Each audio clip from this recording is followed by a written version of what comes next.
Kalau bajunya keluar silakan dimasukkan ke dalam. Kalau ada sampah di bawah meja silakan diambil dulu, disimpan nanti dibuat di tempat sampah. Nah, sudah rapi semua? Rapi.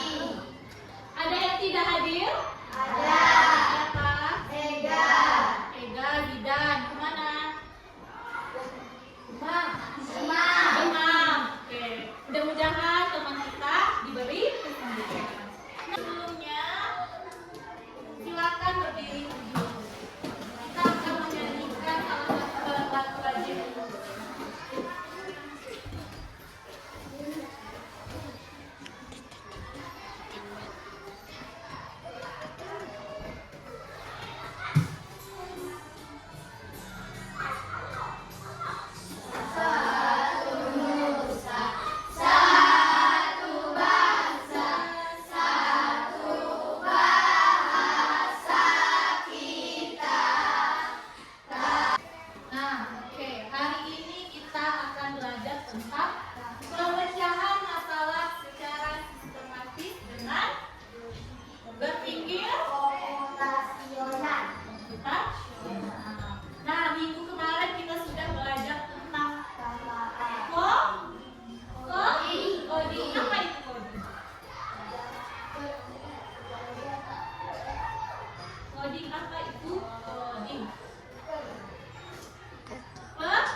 Mencari buku di perpustakaan ataupun menyusun mainan kalian yang mana? Kira-kira apa langkah-langkah yang akan kalian lakukan? Apakah langsung dibersihkan atau ada yang dipikirkan terlebih dahulu? Nah, mainan yang kecil nih dibereskan terlebih dahulu, atau mainan yang besar dibereskan terlebih dahulu? Ya, memikir. Siapa yang bisa kasih contoh? Ataupun mencari buku di perpustakaan? Ada yang bisa? Oke, kita pelajari cara-cara atau langkah-langkah dalam menyelesaikan suatu masalah.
apa di rumah? Apa? Misalnya nih, kalian merayakan pesta ulang tahun. Apa hal yang pertama yang akan kalian lakukan setelah merayakan pesta ulang tahun?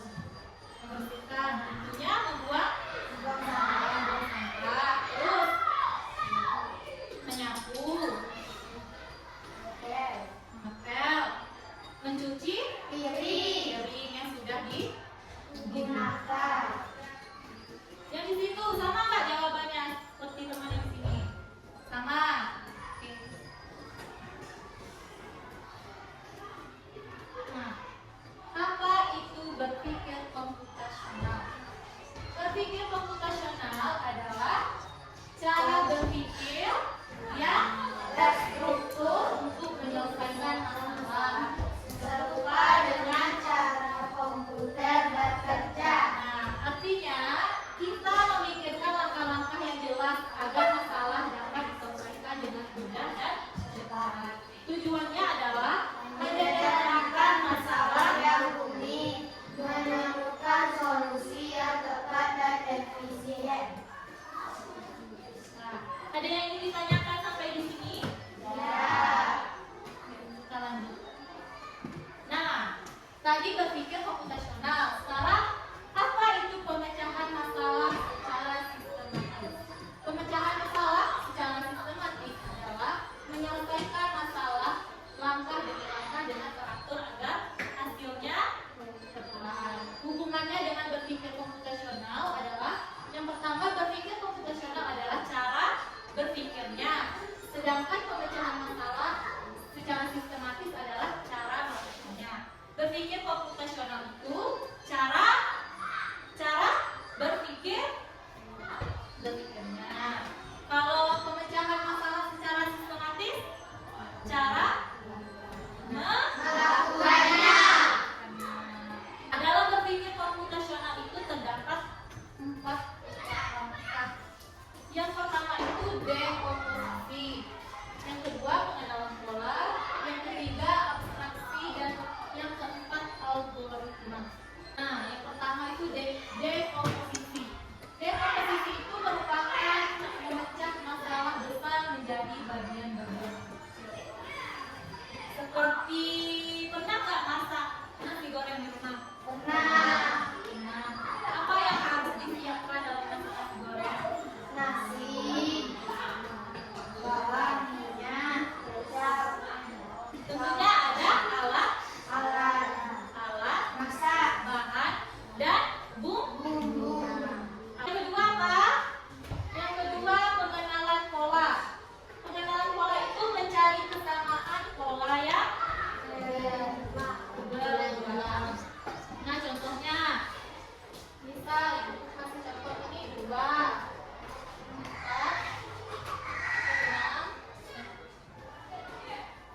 6, 8, 10, 12. Nah, di sini angka berapa? 6, Nah, ini 10, 10. Berarti 2 ke 4, 6, 2. Ini 2. Ini 2. Ini 2. Berarti polanya ditambah 2. itu merupakan pengulangan pola. Yang ketiga, abstraksi. Abstraksi itu mengambil informasi penting dan menambahkan yang tidak penting. Yang ketiga, algoritma. Menyusun urutan langkah-langkah jelas untuk menyelesaikan Masalah. menyusun langkah-langkah yang jelas untuk menyelesaikan masalah. Selanjutnya, contoh di kehidupan sehari-hari. Misalnya di rumah, menyusun rute berangkat sekolah, memilih jalan yang lebih cepat dan aman. Siapa yang bisa memberikan contoh berangkat sekolah? Misal Azela, rumah Azela di Belakang belakang sekolah. Rute tercepat Azela ke sekolah di mana? manjat. Bukan, harus lewat jalan. Kemana? Di mana? Rute tercepat. Apakah lewat SMP? Apa lewat SD? Atau di mana? Apa terbang?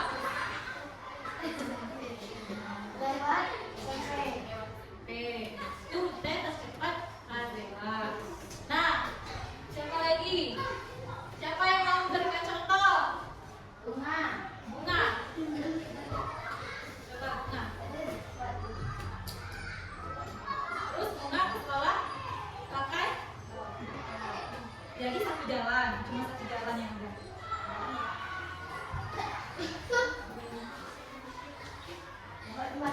Lewat jembatan. Apa lewat sampai seberang? Kan dua jembatan. Sampai seberang dengan jembatan pahlawan. Oke, yang kedua itu di sekolah mengatur giliran berbicara saat diskusi kelompok. Misalnya kalian ini kan duduk kelompok. Nah, saat diskusi kelompok atau mau tampil ke depan, nanti kan kalian bagi-bagi tugas. Siapa yang mau tampil ke depan, siapa yang mau mencatat, siapa yang mau menjawab pertanyaan, kan dibagi-bagi tugas. Itu contoh di sekolah. Nah, yang ketiga itu dalam permainan, menentukan strategi bermain catur ada di sana. Dalam bermain catur tentu ada strategi, bukan catur saja, tapi semua Permainan. misalnya nih anak cowok bermain sepak bola, ada nggak aturan dalam bermain sepak bola? Itu merupakan contoh dari berpikir komunikasi. Paham nggak? Kok ragu-ragu, paham nggak? Oke, saatnya diskusi kelompok. Apakah ada yang ingin ditanyakan sebelum diskusi kelompok? Beneran? Tidak? Oke, sebelum diskusi kelompok kita explain dulu. Berdiri semuanya. Berdiri semuanya. Oke, itu ada satu sedikit. Tepuk fokus tahu? Tepuk fokus. Melihat, mendengar, mengingat, fokus. Oke, tepuk fokus. Melihat, mendengar, mengingat, fokus. Oke, yang fokus sekarang duduk kembali. Nah, kan sudah duduk berkelompok. Oke, sekarang kita akan diskusi kelompok. Itu ada LKPD yang akan kalian kerjakan.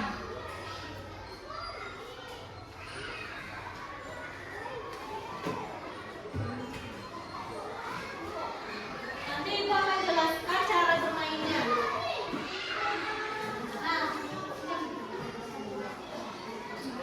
Nah, kan di sini ada cara bermain. Tolong perhatikan LKPD yang diberikan.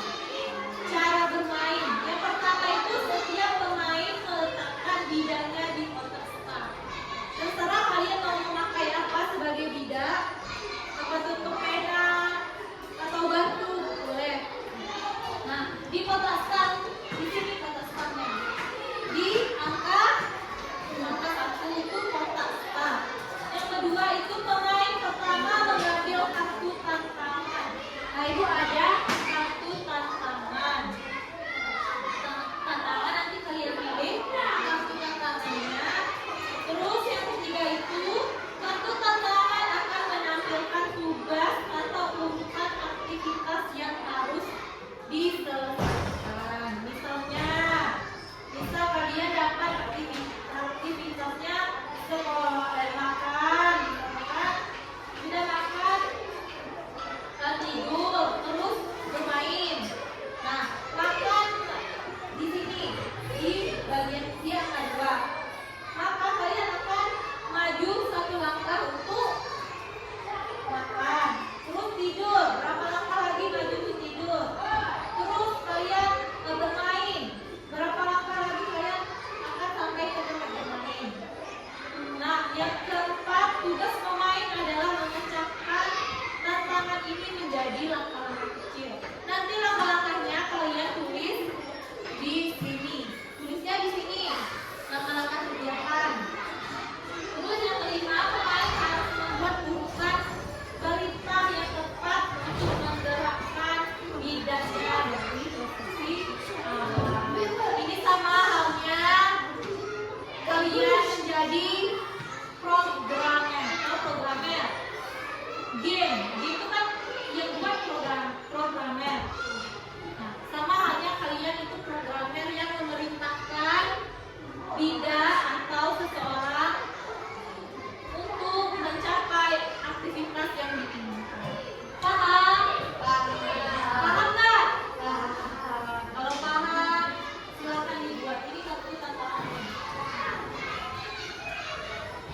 Maju 5 langkah tuh, Kakak.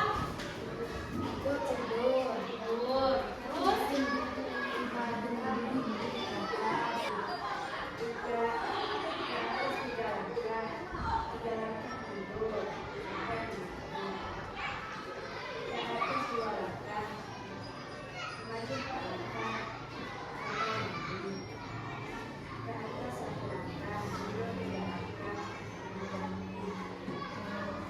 dan tepugu jam untuk kelompok 3. Tepugu jam.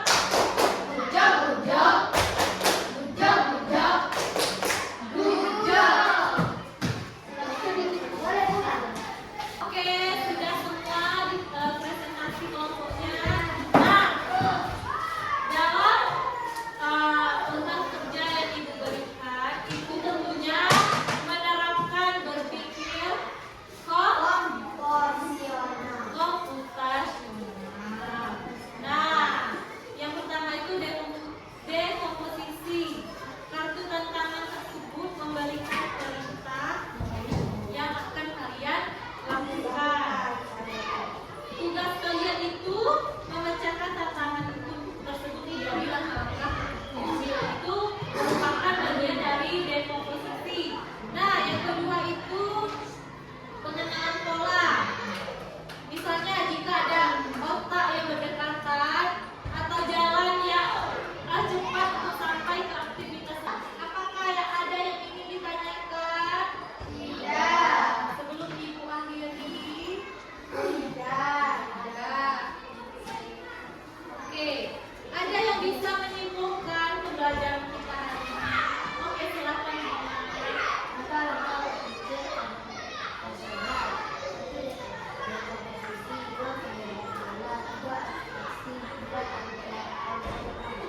Oke, ada 4 langkah dalam berpikir komputasional. Yang pertama itu dekomposisi, yang kedua pengenalan pola, yang ketiga itu abstraksi, dan yang keempat itu algoritma. Nah, berpikir komputasional ini dapat diterapkan dalam pemecahan masalah secara sistematis melalui ini. Banyak sekali contohnya yang bisa kalian lakukan dalam kehidupan kalian.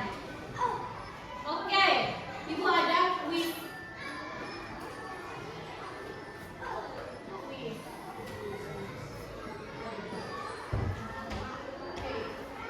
Nomor berapa? Yang pertama? 5. Apa itu? Memecah masalah besar menjadi bagian-bagian kecil. Dekomposisi. Yang ini sama.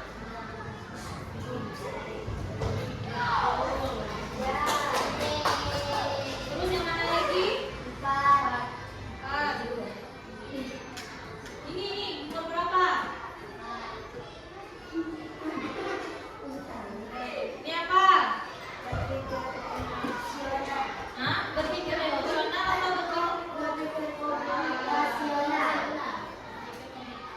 Sampai di sini ada yang ingin bertanya? Jelas semua ya? Minggu depan kita akan belajar tentang kecerdasan artifisial atau AI. Oke? Oke, sebelum kita akhiri pembelajaran kita pada hari ini, ada banyak kita mengucapkan hamdalah.